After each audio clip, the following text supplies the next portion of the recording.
I called it a business, a startup. A boy and girls with purple hairstyles, the native of an industrial city. It's cool to be a startup founder. Can Gennady just stop talking to me? You should pay extra so that Gennady doesn't talk to you.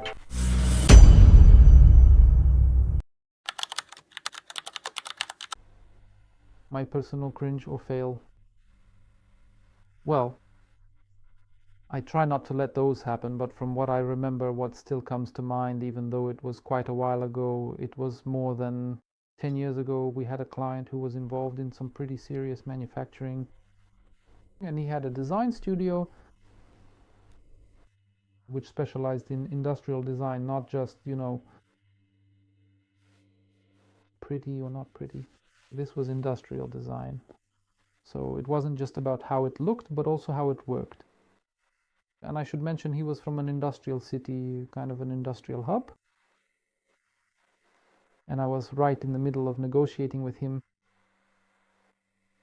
And I referred to his business, his specific industrial design firm, as a startup.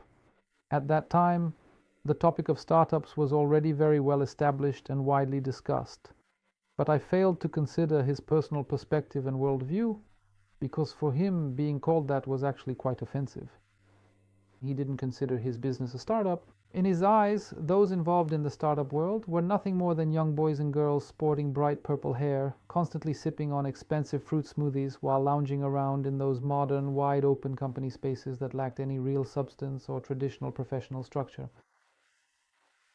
For him, it was like an association with parrots. And for him, the name of his business, the classification I gave it as a startup, was very offensive. And he refused to talk to me, not to the team. He told the team it was fine, but that Gennady would no longer communicate with me. That's how bad it was. So cringe. I didn't understand what it was about, but later he told the team. This was quite a while ago.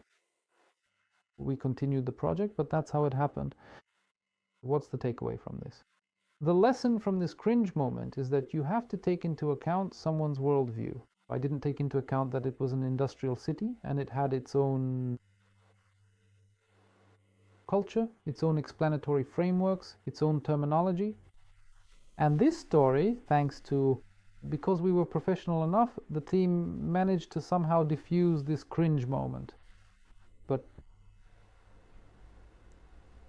looking back on it now, it left a rather strange and slightly uncomfortable memory for no particularly clear or logical reason at all. Although, at that specific point in time, being a startup founder was considered an incredibly exciting and prestigious path to take, but he didn't consider it a startup. This was a serious business. And industrial design, that was really cool. And I was really sorry because I liked him as a person and I wanted to continue that story, but that didn't happen. Although the team kept working on the project, I was just in a different role there. And that was cringe. I also remember a story where the team even joked when he asked that it not be Gennady who talked to him.